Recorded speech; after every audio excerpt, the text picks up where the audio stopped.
Here we are to talk about history as a weapon. I've often been asked to give a reading list after lectures or after a class, but we're now at the stage and age where we got the video, so I'm going to give you a reading list by showing you the books. So, we've had, many scholars that have been here for a long time trying to give us some knowledge, and this is not an exhaustive list. I'm just showing you some that are baseline books that can help out with miseducation. Uh, some of these people have invested their time and their energy to the struggle for the reinvestment of our minds to be right and back on track. So I want to make sure that we give honor to their work. Some of them are deceased, the elders, and it's kind of a challenge going to class and asking, have you heard of? Have you heard of? And students haven't heard of anymore because we don't pass on the knowledge like griots. We don't pass it on and let the students know who these individuals were. If you look at that movie called The Book of Eli with Denzel Washington, and you see the people were living in a ragged way and ignorant and did not have, they lacked knowledge because they had no books anymore. So I look at that as one day we may be there where we have no more books. So starting off with the baseline, since the thinking is not illegal yet. John G. Jackson, Chancellor Williams, John Henry Clark, Dr. Ben, Joseph Ben Jacquemin. These are some of the grounding books for the history. So when we speak of John G. Jackson, our elder, deceased elder, Introduction to African Civilization. Definitely have that one on your bookshelf. He ties in many cultures there in Africa. He also has a book called Man-God Civilization. I use this one a lot when I discuss Egypt and the science behind it.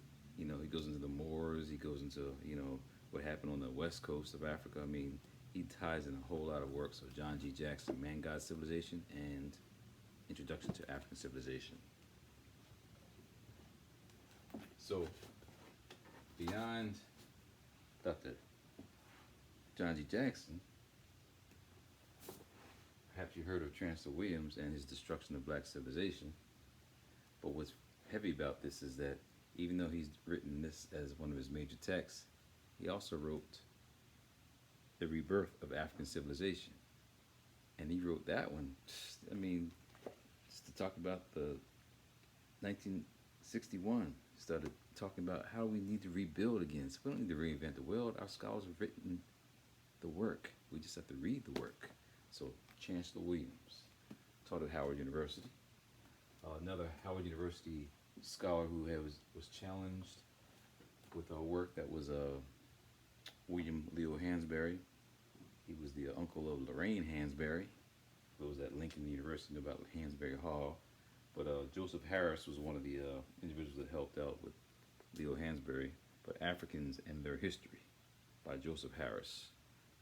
That gives a sense of during the 1960s and 70s work that was done to help us out with our history. So beyond John G. Jackson, Chancellor Williams as our elders gone, we have Dr. Ben. Dr. Ben wrote Black Man Lived Now and His Family. He also wrote Africa, Mother of Western Religions. So he's very profound. When you look at his texts, pictures, articles, documents, very thorough. He's taken, as an elder, he's now as an ancestor, taken many people to Africa to see their culture. Wrote a book called We the Black Jews, because actually his heritage was Jewish, but he was an African, as he told everybody. So, beyond Dr. Ben, we also have Dr. Clark. They were like brothers on the circuit to discuss topics like the African War Revolution. Africans at the Crossroads, that's Dr. Clark's work. Dr. Clark has also written a book on the betrayal, who betrayed Africa. Don't have it right here to show you, but definitely Dr. Clark's work. He's also edited some books dealing with slavery. I'll deal with slavery on another day, but Critical Lessons in Slavery and the Slave Trade, this is edited by Dr. Clark. So definitely Dr. Clark's work. one that told us that history is the clock that tells us where we are. He's also the one that tells us that powerful people never teach powerless people how to take their power away. So, along with these scholars, George G. and James, he wrote Stolen Legacy. So, Stolen Legacy, about how Greek philosophy is really stolen Egyptian philosophy. So, one of my old books, read it so much, pages are falling apart. So, got a new edition of the Stolen Legacy. George G. and James. That's George G. and James right there. So beyond these profound scholars, back in the day, we had a woman scholar named Drusilla Dungy Houston. If you ever get a chance to get wonderful Ethiopians of the ancient Kushite Empire. And I believe her sister has been trying to revive another version of this or other works that she had written that had not been published. So Drusilla Dungy Houston. Another book hadn't heard much of, but African Glory by J.C. DeGraff Johnson. The story of vanished Negro civilizations.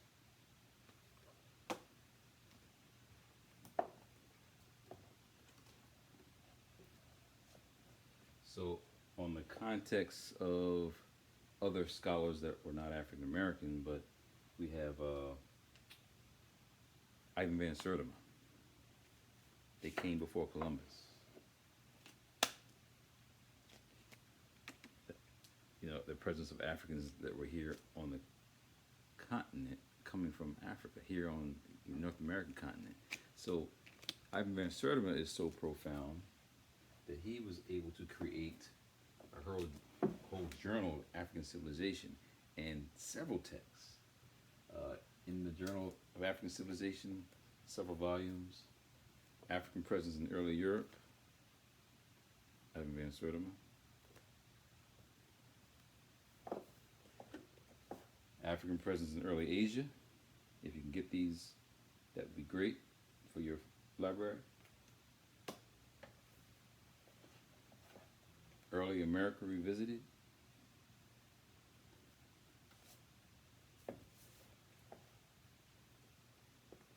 Also did Black Woman in Antiquity. And many of these articles, these journals are now edited by him, but they are articles that have other scholars like Charles Finch, Wayne Chandler, Naim Akbar, Blacks in Science. All of these are foundational journals. Nile Valley Civilization. We'll talk about a scholar named Sheikh Anta Diop quickly, but Sheikh Anta Diop was brought to the United States and presented at the Nile Valley Conference at Morehouse College.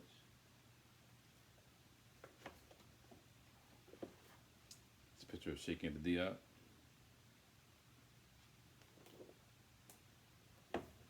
Ivan Van Sertima also edited The Golden Age of the Moors, the Africans from 711 to 1492 that were over there in Portugal, Spain, and went through Europe, reviving them out of their dark ages. And one of the most profound books that he's written or edited called Egypt Revisited. I've kept this one as a resource with the pictures, the documents of who we are, where we've been. I use this as a reference point. I traveled to Africa and use this as a read-along to see the sites that were actually documented in the book. So those are profound scholars, along with Charles Finch is a medical doctor, but he's written a book called Echoes of the Old Dark Land. Very important book to get. He's also written Star of the Deep Beginnings. And so many of these scholars, including Charles Finch, were influenced by the work of Sheikh Anta Diop. Diop wrote Cultural Unity of Black Africa, Pre-Colonial Black Africa, Black Africa, the economic and cultural basis for a federated state, and to me, classic was The African Origin of Civilization, Myth or Reality. He, along with scholars like Theophile Binga, went to UNESCO, went to the United, these educational enterprises to say, look, these ancient Egyptians, these were African or black Africans. They weren't whitewashed people. So he is profound. And we have Leonard Jeffries helped to bring this book, Civilization or Barbarism, to publication after Diop's passing. But this is Diop's work, where he again goes extensively into anthropology, archaeology. So Diop's work is profound. So when we speak of scholars and grounding, for me, There is a River by Vincent Harding. Definitely want to get this book to talk about American life and where we have been, the black struggle for freedom in America. Good text. Along with this one, Howard Zinn's book to me is a foundational text, A People's History of the United States. Many European hegemonic individuals want to get rid of this book. Why? Because it's talking about the real history of the United States from the people's perspective, not a whitewash story like, the slaves were happy just to pick cotton. So some texts, they give you a foundation of history but may not move you. Well, one that's pretty much been used for years, John Hope Franklin, prominent historian, wrote From Slavery to Freedom. Good book, good documentation, but to me did not move me like the other texts because it's really talking about dates and times and gives you a sense of what happened. But the fight, that's what I'm looking for, the fight. Because we just didn't roll over and just do nothing. So speaking of that rolling over doing nothing, it's not like today's the first time we started talking about black struggle. David Walker, Henry Highland Garnet, Walker's appeal and Garnet's address, they were put in this one little document here, but if you read their work, they were talking about revolution back in the day, 1800s. We had certainly traders that passed on the names and didn't allow some of the revolutions to be carried on. Denmark Vesey and Gabriel Prosper, their revolution didn't get carried through. Nat Turner wasn't a lunatic. Nat Turner was talking about revolution. You start reading books about him, you also are understanding how in the past our scholars were doing whatever they could to get our history told properly. Interestingly, when you travel abroad, there's a brother right now named Robin Walker who wrote a book called When We Ruled. Excellent brother. Thick text from a British UK perspective, describing some of the same material, but it's good across the pond. Got a brother who's also producing work on blacks and science. I got volumes 2 and 3. I don't have volumes 1, but just supporting the brother's work across the pond. Robin Walker. So we don't hear too much about this brother, but St. Clair Drake. Definitely want to read his work. Black Folk Here and There. This is published out of UCLA, but St. Clair Drake's work was also profound in guiding us in terms of understanding about our presence in African history, really world history. And then there's a scholar right now that's actually over in Africa, has the first black archaeological site that's making some significant inroads, but Tony Browder, Nile Valley Contributions to Civilization. He's also written books like the Browder Files and also Survival Strategies for African Americans. 13 Steps to Freedom, Tony Browder. And again, he has a site in honor of Asa Hilliard over in Africa right now, Finding Karakamoon. So Tony Browder, profound scholar, still in existence. Someone who he is, I guess, worked along with and respects is a guy named Robert Bouval. Wrote a book called Black Genesis: The Prehistoric Origins of Ancient Egypt. Talks about Orion and all the celestial bodies, how they were connected, and how they studied that over the years, and that's how they were able to create civilization. But Black Genesis, Robert Bouval. He wrote this book with Thomas Brophy, so these are current scholars. He also wrote a book called Imhotep, Architect of the Cosmos. Now, many of these scholars got their knowledge from old school European or melanin recessive scholars like Gerald Massey. Gerald Massey wrote this book, this Natural Genesis. Look how thick that is. That's just one volume. That's one volume. Volume 2 is just as thick. Natural Genesis, Gerald Massey. Scholar who was like an etymologist. He's an atheist, but he's an etymologist studying the words and the breakdown of where some terms came from, where it's undeniable that it was black and African.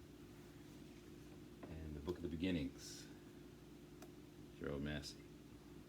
Also wrote a book called Ancient Egypt, Light of the World.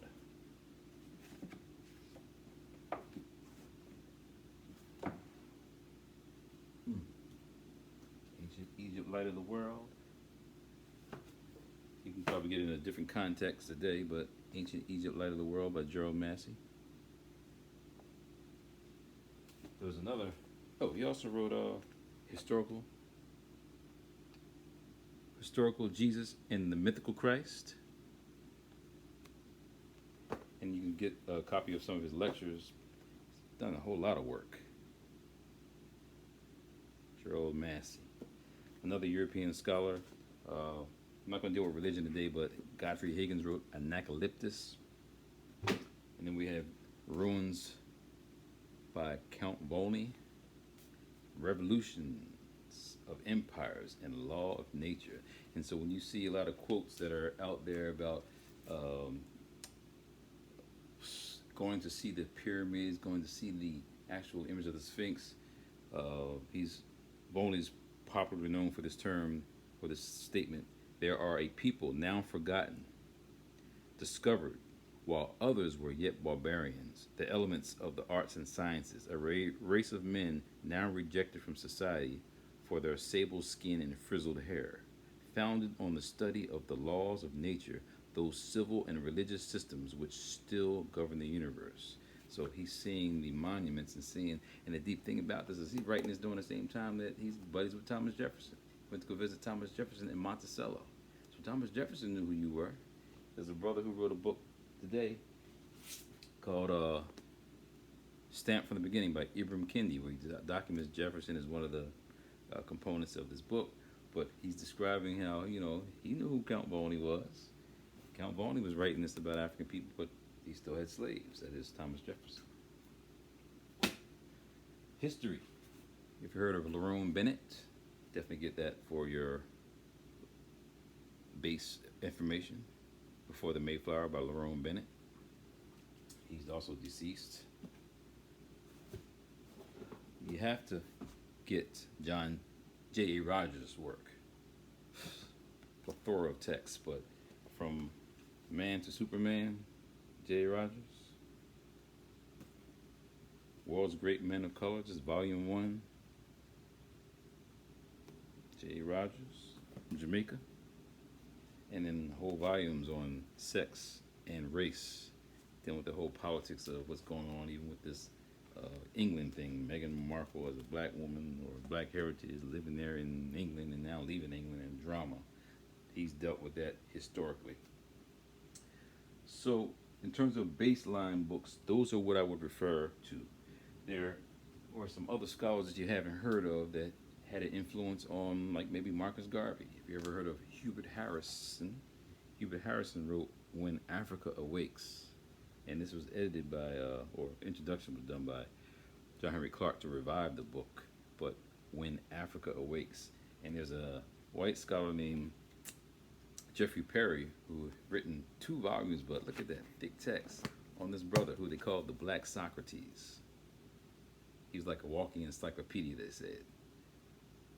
Heavy brother, and he helped guide or introduce Marcus Garvey to the community.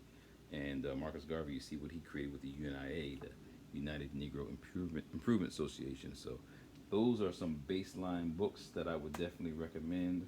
We know currently today we have Afrocentricity or African-centered knowledge, and Molefi Asante can't be left out of that. He created the term, but he wrote a book called Afrocentricity, The Theory of Social Change. He helped to start the first PhD program in African Studies, African American Studies at Temple University, Erasing Racism. Mitten wrote probably over 30 books, so can't show you all of them, but just The Painful Demise of Eurocentrism, Molefi Asante, and certainly edited some books. Edited The African Intellectual Heritage, thick texts with other scholars and other works. So again, the research has been done. We just have to read that work. I'm sure you've heard of Kwanzaa. Well, Maulana Karinga has been very instrumental in that, and he created that, but he has one of the more popular books called Introduction to Black Studies, a good grounding on dealing with politics, psychology, religion, history. So looking at his work is important from a historical standpoint. He also edited books with a guy named Jacob Carruthers. Karinga is still here with us. Carruthers has passed on. Carruthers even wrote a book called Intellectual Warfare. That's what we're dealing with today. That's why history is a weapon. Intellectual warfare is daily.